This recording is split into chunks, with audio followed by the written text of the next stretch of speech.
Morning, doctor. Yes. You can, okay, thank you. All right. Okay, so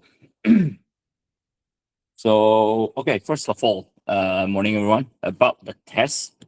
So the test is going to be tomorrow, right? The test is going to be tomorrow, face to face, obviously. I will share with you for the test. I will share with you later the formulas that will be in the question paper. Okay, I will share with you later the formulas that will be in the question paper. So anything that is not shared with you, any formulas that you don't see in the list later, that means you will have to memorize those formulas. Okay. So later on, I will share with you the formulas that I will give you. So you will have to memorize the ones that are not given to you for the test tomorrow. Okay. The test tomorrow will be 1 hour, 15 minutes. Okay. So 75 minutes. Yeah. 75 minutes for the test tomorrow. Okay. Okay. So let's go ahead with the lecture today. So we are venturing into another new topic today,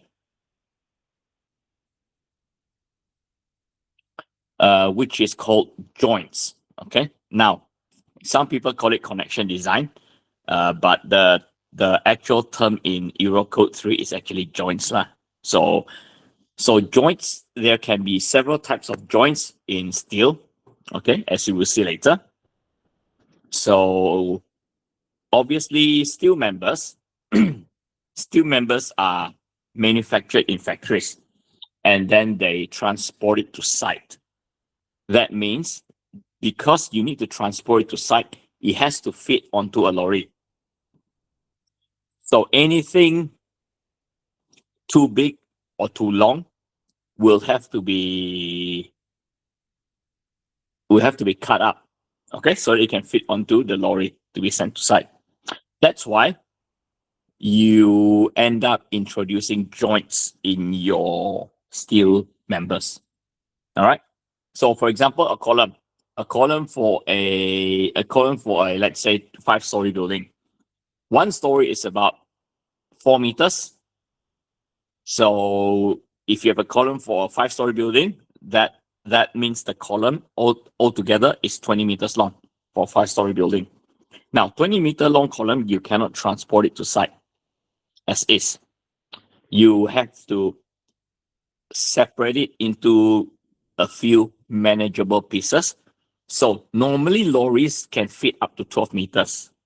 But even then, 12 meters, you need special permit, all right, to carry anything that long, all right? But generally, we use 12 meters as a guideline. So,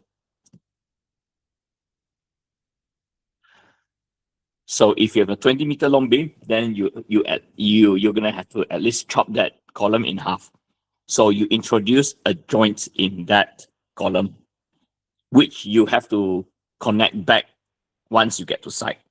Okay, so someone has to design that connection, and you'll be the engineer, who's gonna design the connection. Okay, so that's basically why we have joints in buildings. You also have joints when you connect the beams to the columns, when you connect bracing to the columns and to the beams, and things like trusses. You have lots of joints. Okay, so so to understand how joint works, you have to go back to type of columns or type of structures again. All right. So this is a slide from your previous lecture. Okay. So basically, there are two types of buildings. You have a braced frame building. You have an unbraced frame building. All right. So in a braced frame building, the joints are typically pinned, whereas in an unbraced frame building, the joints are typically fixed.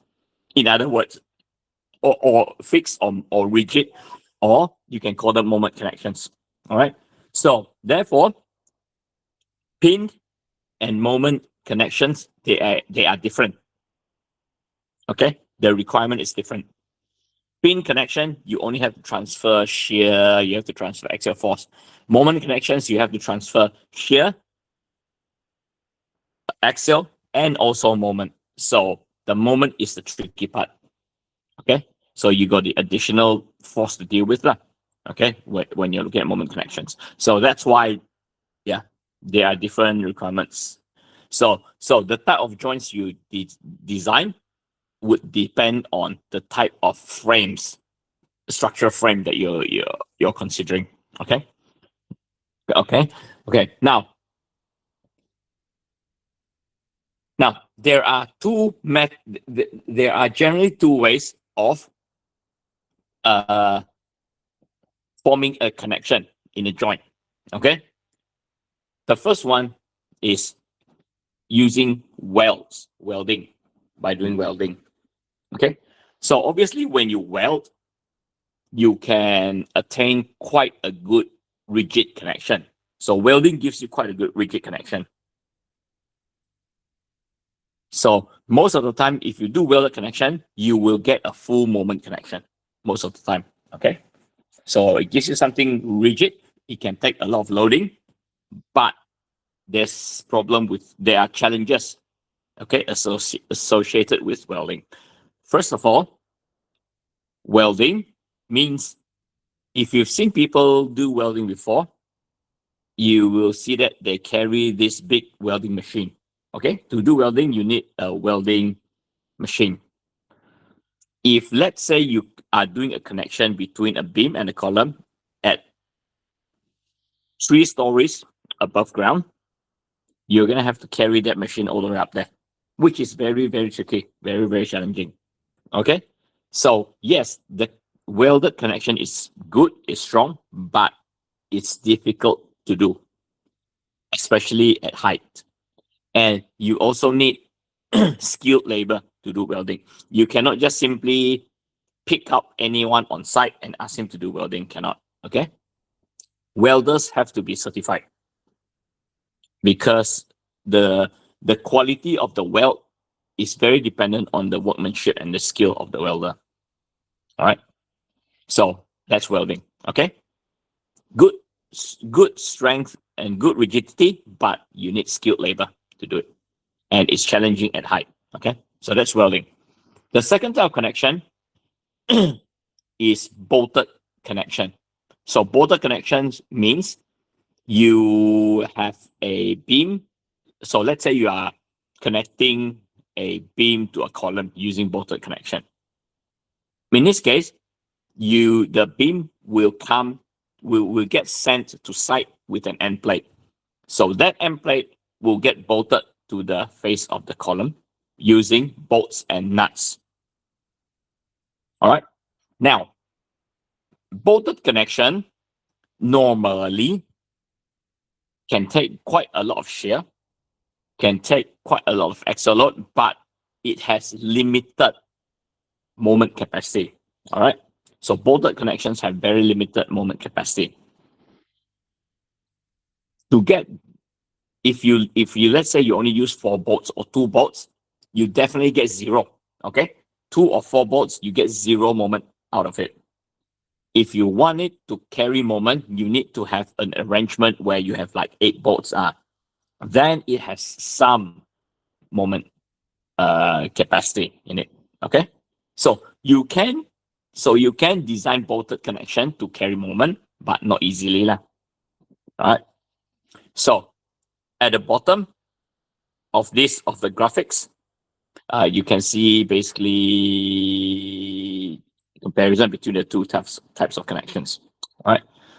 Now, the good thing about bolted connection is you don't need skilled labor for it. Okay. And it's quite simple. You can send someone up, climb up there with a few bolts and a wrench, and he can do the connection easily. So you don't need skilled labor. You don't need big, heavy machinery to do it. Okay. All right.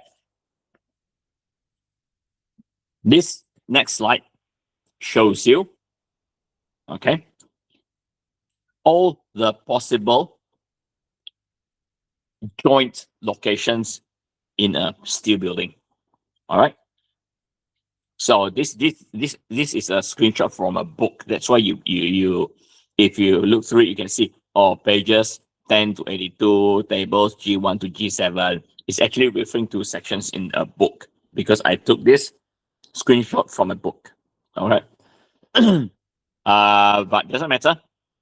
I've included it here just for your reference, okay? Just so that you can see all the possible places where a joint may occur in a steel building. All right. So, what's the difference between the left and the right hand side?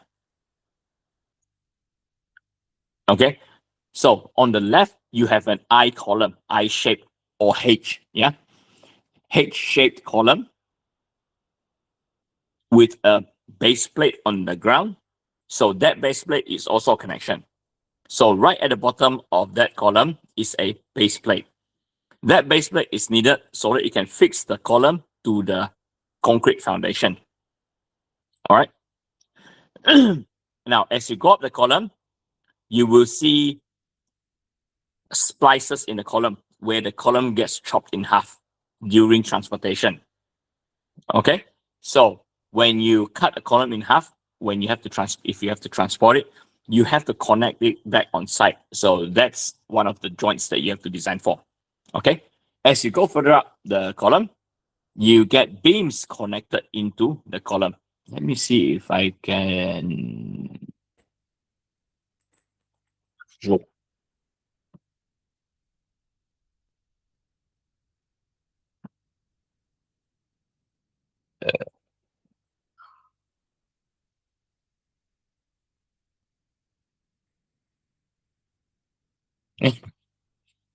Can recognize my face block.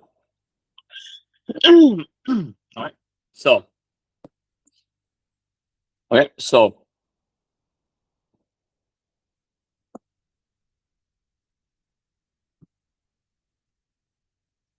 right at the bottom, you have base plate.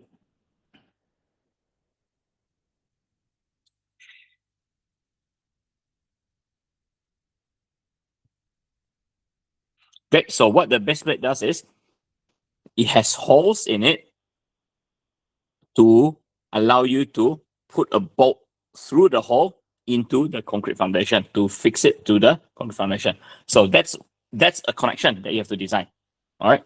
As you proceed up the column, you can see a connection between the top column and the bottom column, and you have a plate to splice the two columns together. All right. When you go further up, you have this connection here, which is beam to column connection. Now, beam to column connection, there are a few types you can choose from. If you need a simple one, you don't need to carry moment. That's the one you go for. It's called fin plate.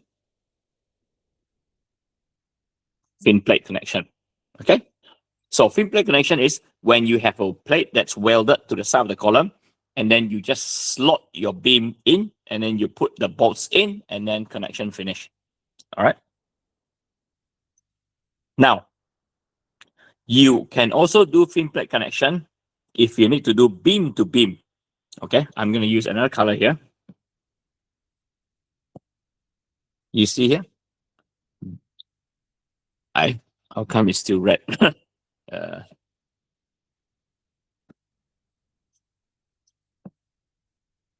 There, the blue color, that is a beam to beam connection. Yeah, sometimes you have a beam supporting another beam, so you have to connect the two beams together. All right, so you can also use fin plate connection for that. If you go further up the column, this is another connection where you connect a beam to the side face to the sides of the column. Yeah, to the side of the column. And this is called an end plate connection.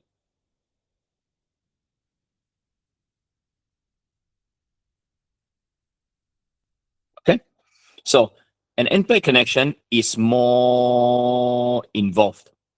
Okay, so end plate connection, you can obviously see the difference between end plate and the fin plate below. End plate connection, you have much more bolts. you have 8 bolts. Thin plate, you only have 3 bolts. Okay. So end plate connection, you can put up to 8 bolts or even more if you want to. Okay. There are ways to do even more. Okay. But in this case, 8 bolts. Okay. So the more bolts you put in, it starts getting more rigid. So you can start carrying moment. So thin plate, you cannot carry moment, but end plate, you can start designing it to carry moment connection. Okay. So that's for a normal I-beam connected to a H column, H section. All right. Now, on the right-hand side,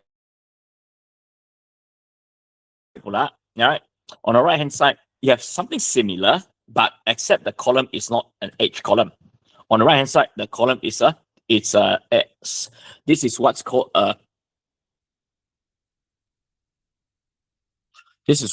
a square hollow. Okay, square hollow section. It's basically a hollow unit. All right. It can be square, it can be rectangular, but in this case, it's square. It looks square to me. All right. So when you have a square hollow section, then the connection is a little bit varied. Okay. The first thing that you probably notice is the difference is here. Okay. Here. When you join the top column and the bottom column together, you cannot use a splice plate anymore. You need to use end plate. Okay. Why? Because if you have a square hollow section, now if you imagine when you install a bolt and a nut, you put the let me show you somewhere. Okay. Let's say this is a steel plate. I want to connect one steel plate to another steel plate. Okay, so 2 steel plates together. I want to connect them together. So I have the holes in the steel plate. Okay, so I want to connect the 2 plates together. Now, to connect the 2 plates together, you slot a bolt in from one side. So a bolt normally has a head, and then it has the threaded part here. Okay, yeah, so macam ni. A bolt typically looks like that, and it has all the threads here. Okay. Now, so your bolt comes in from one end, and then your nut comes in from the other end. Yeah, the other end you put your nut in.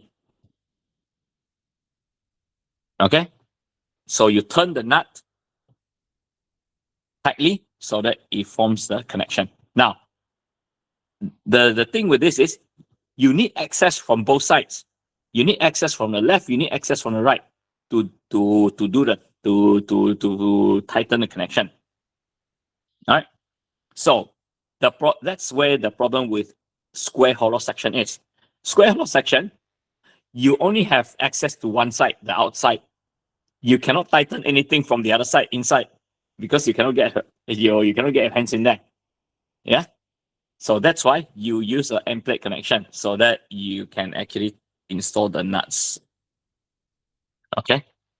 So that's why there are differences okay, on how you do connection between the two. All right. But all the others are similar. Okay. So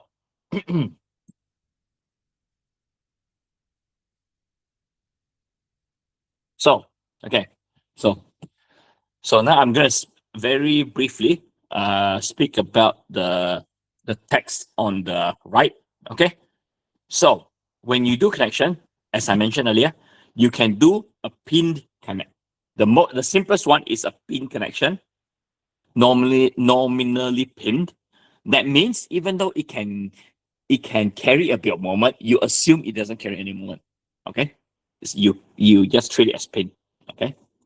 Now there's another type of connection where it's rigid and full strength. That means you can use it to carry moment. Okay. Now there's also another type which is semi-rigid. Semi-rigid, which means it's not fully pinned, but it also cannot carry full moment. It's somewhere in between. Okay.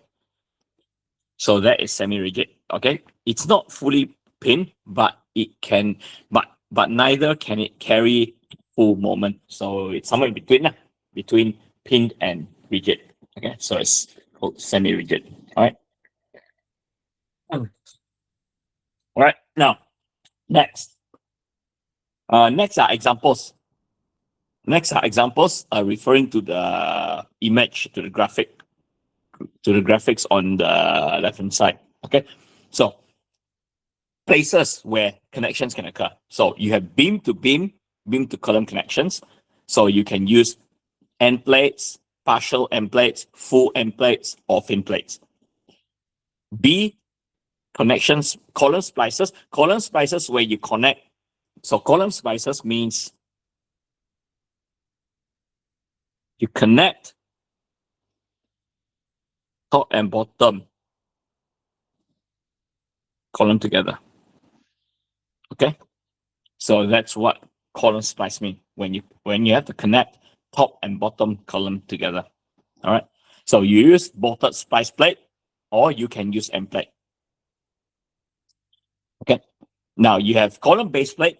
Column base plate is for you to fix the entire column to the concrete foundation. Okay, could be a mass concrete footing, could be a pile cap. All right, and lastly, the bracing connections. Obviously, if it's a brace structure, you need to connect the bracing to your steel frame as well. Okay. Okay. Next. Next, we compare the type of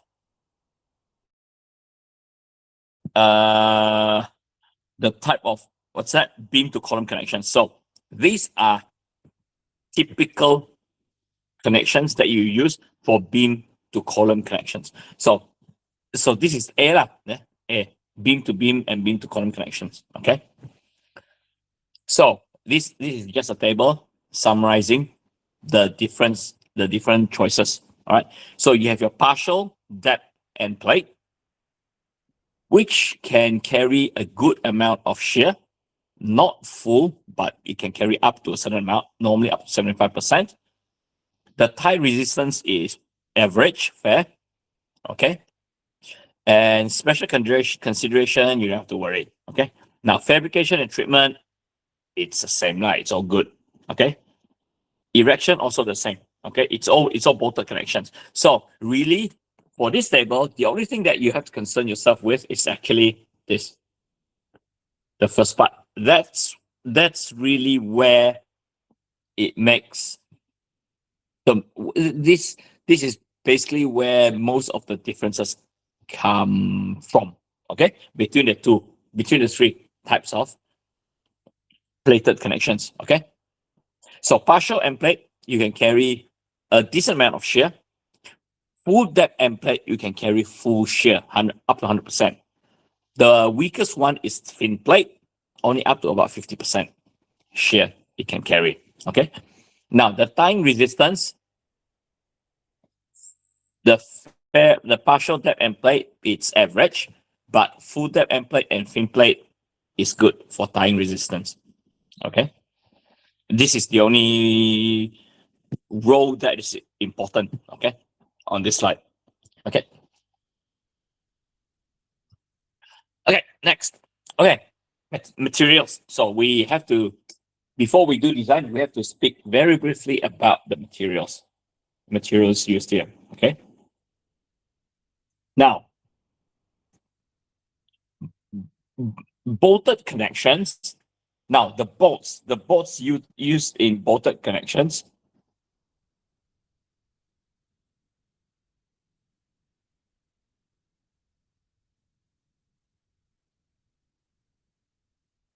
Apologies, I was reading my WhatsApp just now.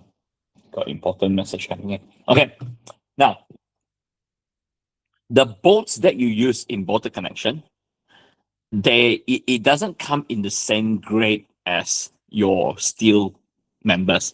So so if you can recall from previous classes, steel grades that are commonly used are grade 275 and 355. Okay, so these are the common grades or common strength used in steelwork design. Okay, now bolts are different. Bolt classes come in this destination. Yeah, so if you refer to the table at the top, you have 4 different bolt classes: 4.6, 5.6, 8.8, 10.9. Okay, so the different bolt classes refers to obviously different yield strength and different ultimate strength. So FYB,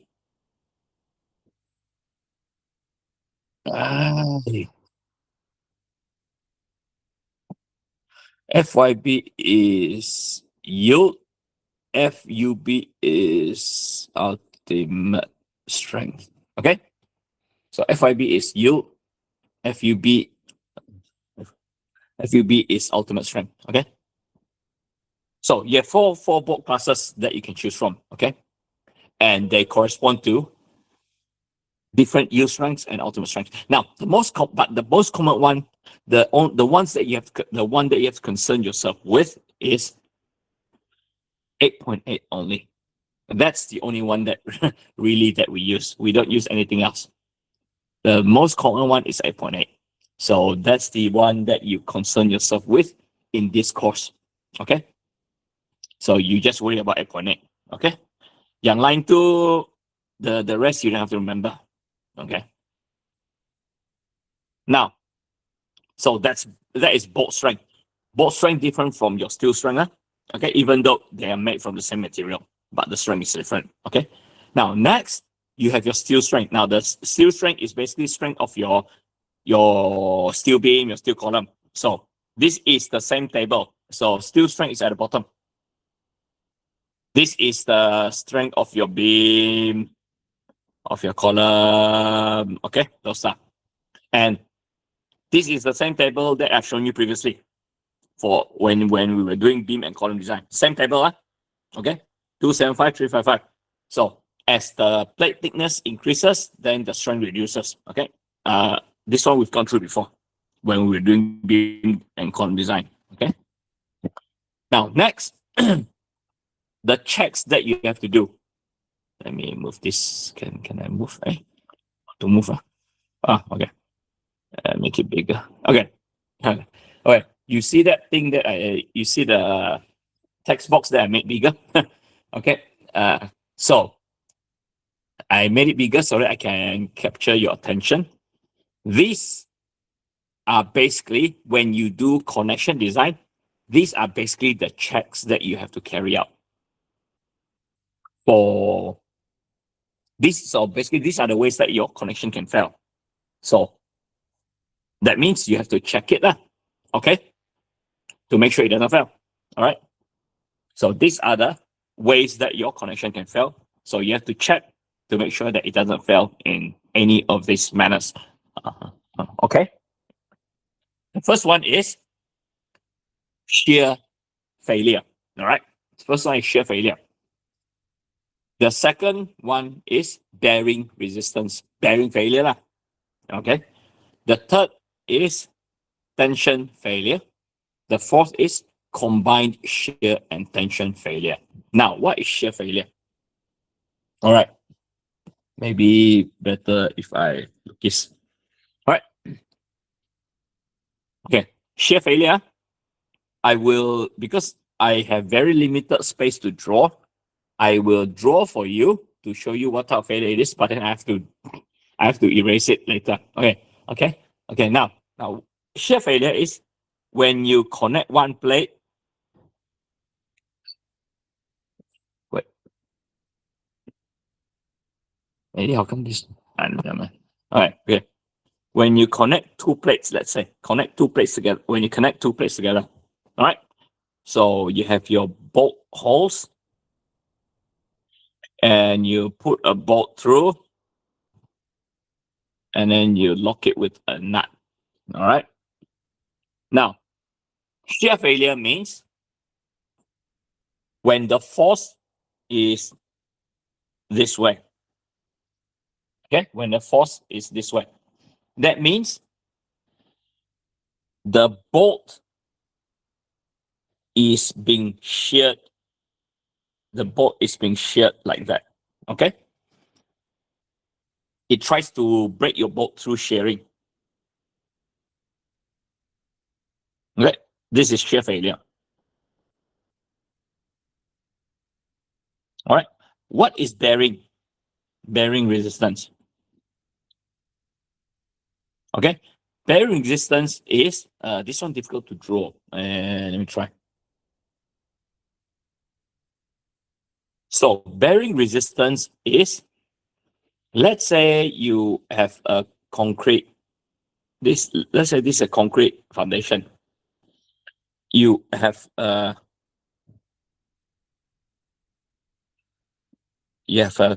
column, base plate, and then you have a column on top. So you have a column sitting on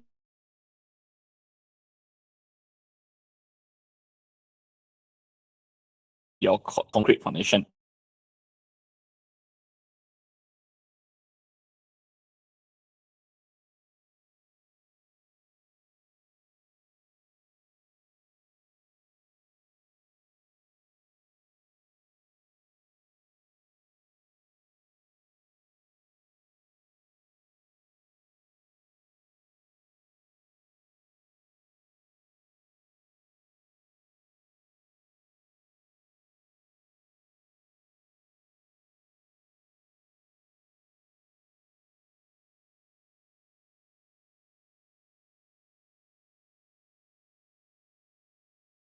This plate, nah, plate. If you think of a plate, it has an area, mah.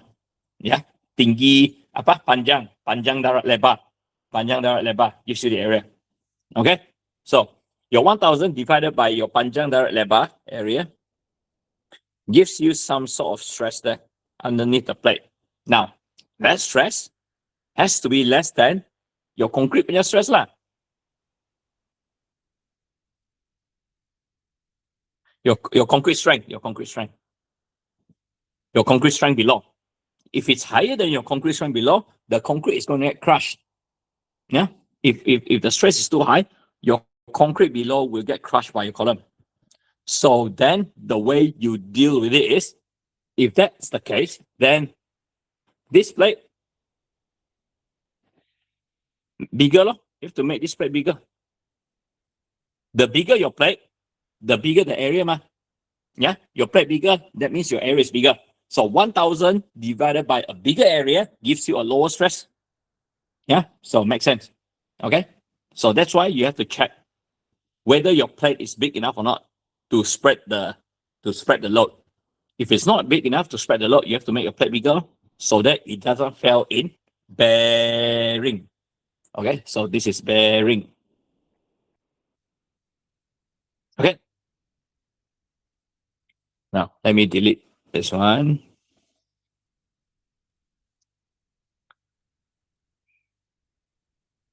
Next is tension. Next is tension. So tension, I will use green color. Okay, I use green color for tension. Tension, simple. Tension is if you have a force. The plate at the bottom is getting pulled that side. The plate on the right is getting pulled to the right. The plate on the left is getting pulled to the left. Yeah, the force, opposite direction. What that means is your bolt will also get pulled. Your bolt will get pulled in both directions. Then your bolt goes into tension. Bolt in tension. Because it's getting pulled by the plate. So you have to check, make sure the bolt doesn't fail in tension. All right, so that's tension. The last one is combined shear and tension, which is what I've drawn here. So now combined shear and tension is when the blue color occurs at the same time as the green color. Yeah, you have two forces here. I have two forces in my sketch here. Blue is shear, green is tension. When the two occurs at the same time, then you have combined shear and tension. So then you have to check for combined shear and tension. Sometimes it's only shear, sometimes it's only tension, but sometimes you get both together. Then you have to check for combined shear and tension. Okay. Okay, everything good so far? Any questions you want to ask me?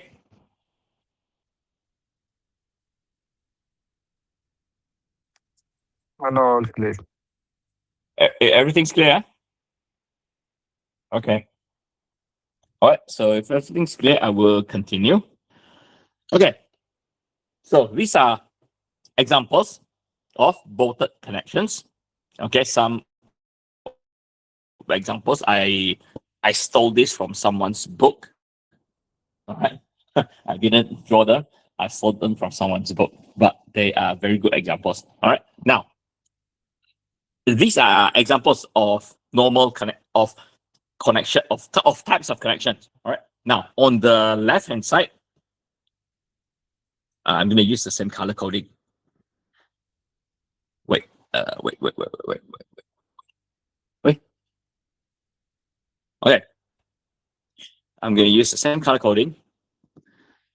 Blue is shear. Okay, so on your left hand side, it's basically, hey, how come it's green? On the left hand side, it's shear. So all this is shear. Examples of shear connection. Okay, whenever you see something like this, that means it's shear connection. Yeah, shear connection is, if you look like what I explained, you have your bolt, and then your force is this way. Your force is perpendicular, like you can say. Your force is perpendicular to the bolt. Yeah. When your force is perpendicular to your bolt, that's when you have shear. Yeah. Force perpendicular to the bolt. Yeah. You look at this one. Another bolt. The force is perpendicular to the bolt. Shear. All right. So whenever you see examples, because in test and exam, I'll give you something like this. I'll give you a gambar raja like this, and then I will ask you to design. So you cannot tengok. You need to know exactly what sort of, whether it's shear or whether it's tension. Okay, I will just give you a screenshot, a picture of this. Then I ask you to do the design. You need to know whether it's going to be shear or tension. That's why I give you all these examples. All right. Now, the one on the right is where you have combined shear and tension together. Okay, so if you look at, for example, let's look at this one here. Hey, I want to ask you, when I zoom in, can you see me zooming in, or you don't see the size changing? When I zoom in, right now, actually, I'm zoomed into one of the view. Yes, we can Can see you you, see Data. it? You can see me zoom in? Yes. Okay, that's good. Okay. All right, so I zoom into one of the connections here. Okay, so this is, for this connection, you have column here. Okay, you have column on the left, and then you have some sort of cobble. This is a cobble, like a, it's like a, so this is a cobble. A cobble is like a short cantilever. What is it doing that?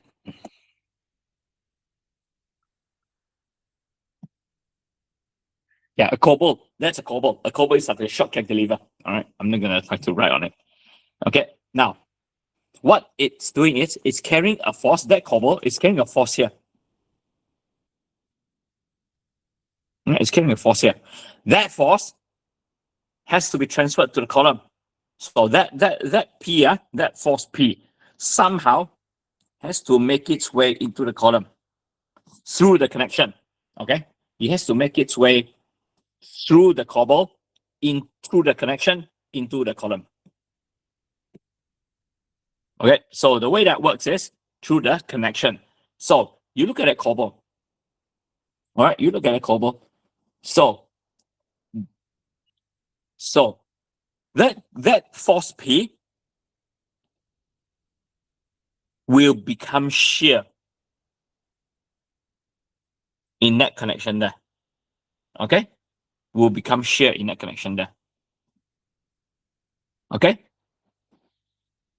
But because it's a cantilever, then there will be some moments involved. Now, that P is a distance E from the face of the column. So because because it's at a distance E, what happens then is it causes a moment. It causes a moment in the connection. So when it causes a moment in the connection, then your 1, 2, 3, 4, your 4 sets of bolts here will start going into tension. The top one will go into tension. The bottom one will go into compression. Okay? Why? Because you imagine your column here. You imagine your column and the corbel is like that. Okay, and I put a force here. So that corbel wants to rotate. When it rotates, the entire corbel wants to move.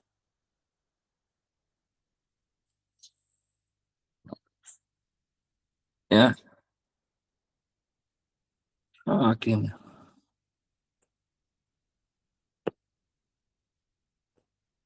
So difficult to sketch on this thing. Okay.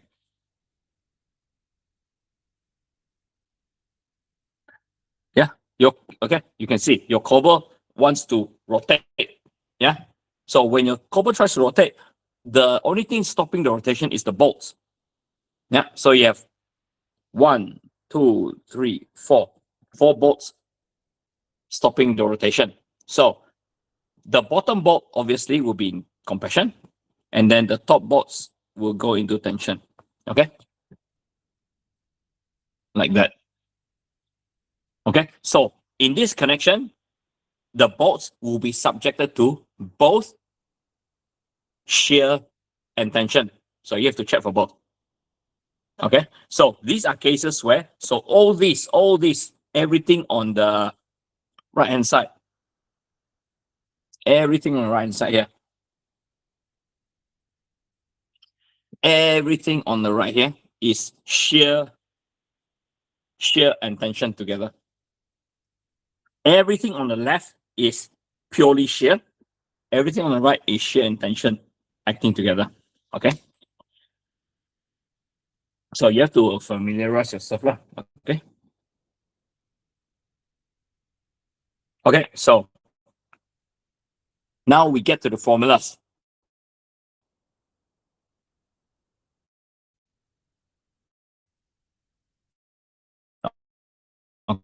Okay. So if it's only shear, then you only check it for direct shear. Then it's the first table, it's the left-hand side row. Okay, if it's only shear, then there's only one formula for you to check for. If it's shear and tension, then you obviously have to check for shear and tension. 2 formulas to check. Now, there's also a case where you have shear and torsion. Okay, but this one, don't worry about it. We won't cover in our course. Shear and torsion, we will not cover in our course. So don't worry. You worry about shear together with shear and tension. Okay, torsion, we don't worry about it for this course. Okay. Okay. Now the formulas. Okay. Now the formulas. So these are all the formulas that you are going to use. Okay. So let's go through them one by one slowly. So for today's class, no example. Okay. I'm going to just go through formulas with you. Then after this, we go through examples. Maybe tomorrow after the test, or maybe next week, we go through the examples. Okay. Today, just go through the formula with you. All right. So bolted joints tension. So if it's just tension, that's the formula you use to check your bolt capacity. Now, obviously, before you check bolt capacity, you have to do formulas for that. All right. All this, everything here that I'm showing you are the resistance, the formula for the resistance only. Okay. you have to compare this with the forces from your analysis later. All right. So these are only for the resistance of the bolt.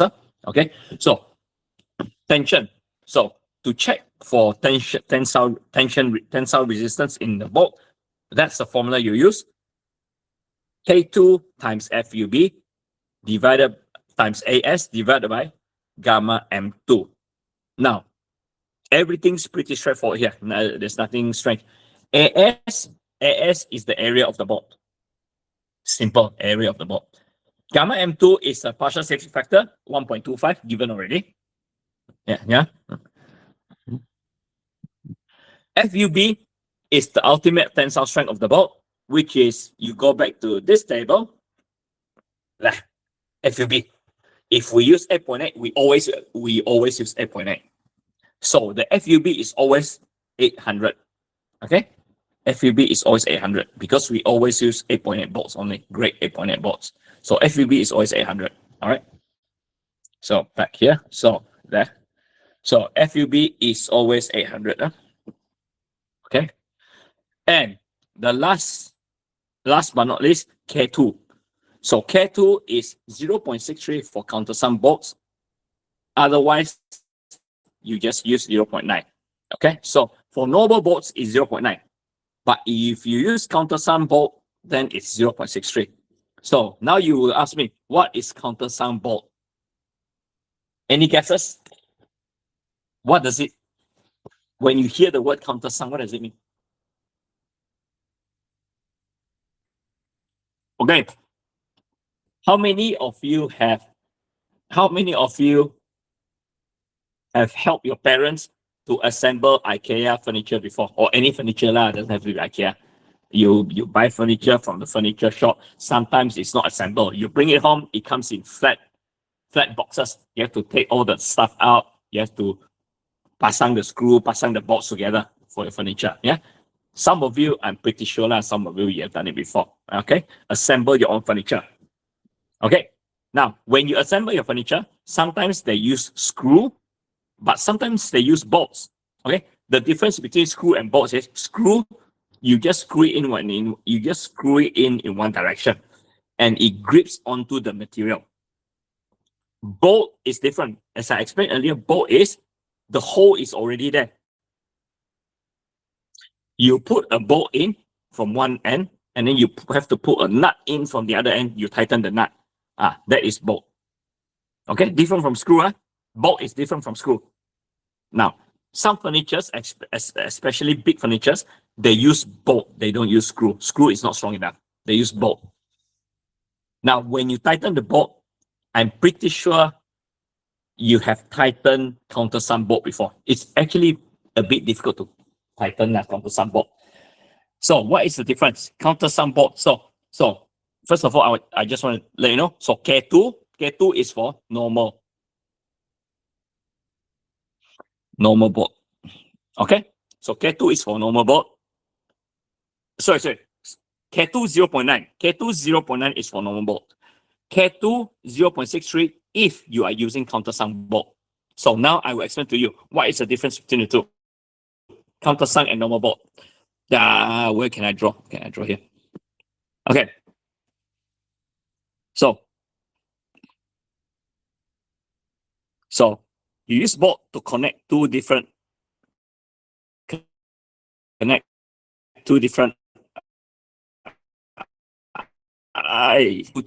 plates together. So as I mentioned earlier, you put.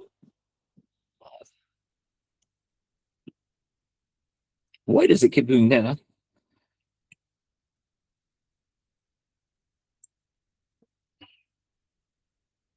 Okay. So you put the bolt in through the hole, you tighten the nut, connection finish. This is normal bolt. Now, countersunk bolt is situation where you don't want the bolt to poke out. Okay, some furnitures, you notice, they do that. Okay, some furnitures, you notice they do that. The reason they do that is because Okay, and then the hole here. Okay, the reason they do that is because then you can use your board. I'm going to use red color for the board. Use red color.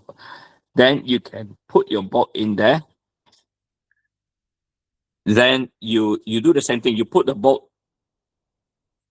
through the hole.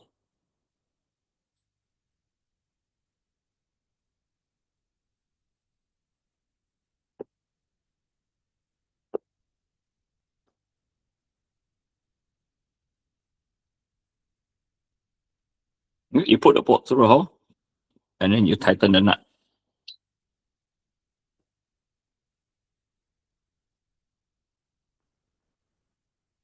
And then you tighten the nut. Okay. Now, you see the difference between the two? You see the difference between the two? One, your bolt is exposed. The one at the bottom, your bolt is flush with the surface of the material. Have you seen the bottom one before? I'm pretty sure you have. Okay. So the one at the bottom is what's known as countersunk. Okay. Countersunk bolt. Okay. Okay. Have you seen it before? Countersunk bolt.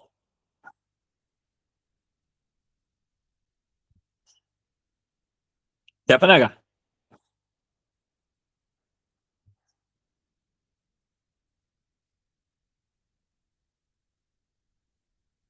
Yes or no?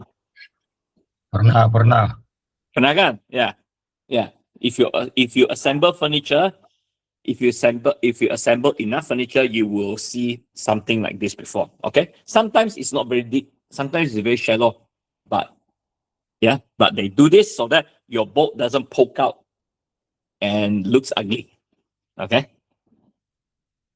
All right. So that's the difference between countersunk and normal bolt. All right. So if you use normal bolt, then K2 is 0.9. But if you use countersunk, then you have to reduce even further to 0.63. Okay.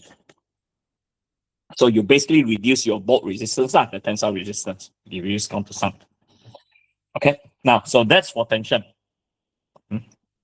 Okay. Now, shear resistance, you follow the formula below. Okay. So shear resistance, you have AS.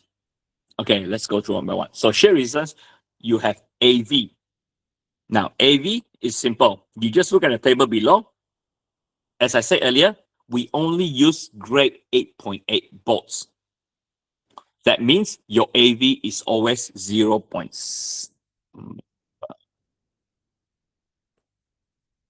Your AV is always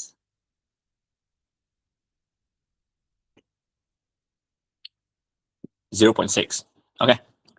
I'm not going to try to draw this very difficult. Your AV is always 0.6 because we always use grade 8.8 bolts. So your AV is always 0.6. All right. FUB again, 800. Yeah. For grade 8.8 bolts, FUB is always 800. Gamma M2, 1.25, always 1.25. So the only thing that you don't know here is AS. Is the tensile stress area of the bolt. Okay. So if this AS determines what bolt size you use. So this determines bolt size. Okay, this determines the bolt size. You choose a bolt size and then you put the area in. If the area is not enough, then you choose a bigger bolt or you put more bolts in. Okay, so it's simple as that. Okay.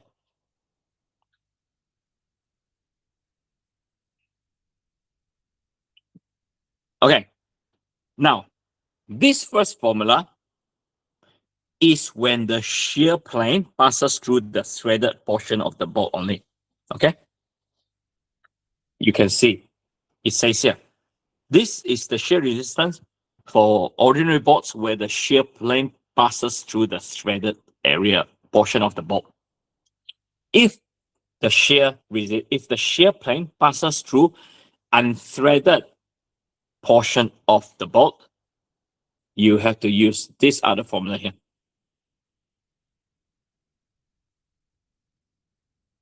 Okay. Now, last, we have bearing. So bearing, you follow the formula. Most likely, we are not going to deal with bearing. Okay. But you study this on your own. In case we use it, then you need to know how to use it. But most probably, we don't worry about it. Okay. Now, one last important thing is this. The position of the hole. Now, obviously, when you design bolted connections, you have to make sure your bolt is not too close to each other. You cannot have one bolt right next to the other bolt. Then you don't have any steel in between anymore. You have to make sure there's enough space in between the bolts so that the plate can so that the plate has enough area, okay, to sustain the loading. You cannot have two bolts too close to each other. If the two bolts are too close to each other, you cannot achieve full resistance.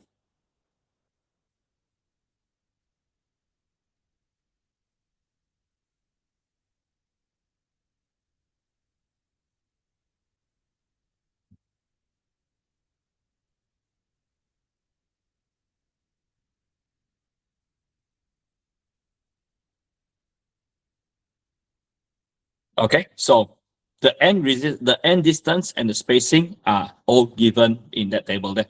You have to make sure the bolts are not too close to the edges of the plate, and you have to also you've also got to make sure the bolts are not too close to each other. So those are the distances lah. So it's determined by D naught. D naught is the diameter of the bolt hole. So it's a multiplier. So it's a what? Multiplier of the hole diameter. Okay.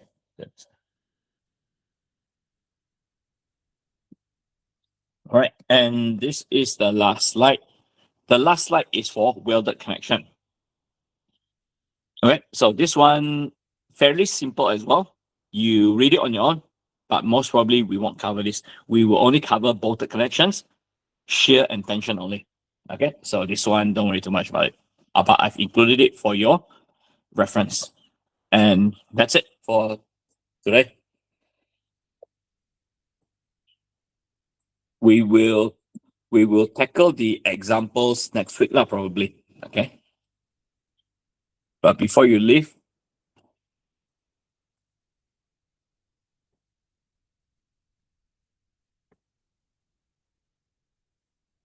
let me prepare the attendance for you.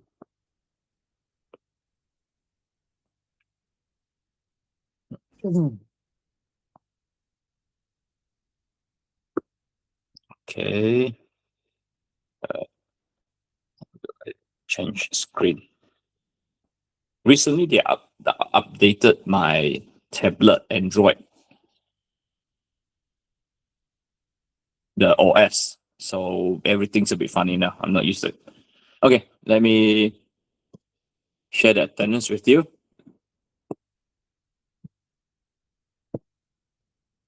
Okay, can you see the attendance now? Okay, nampak? Okay.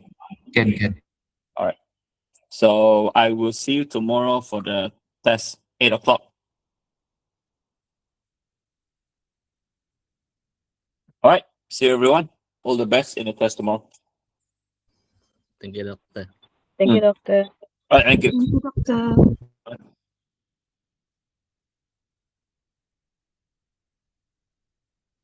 doctor. Thank you.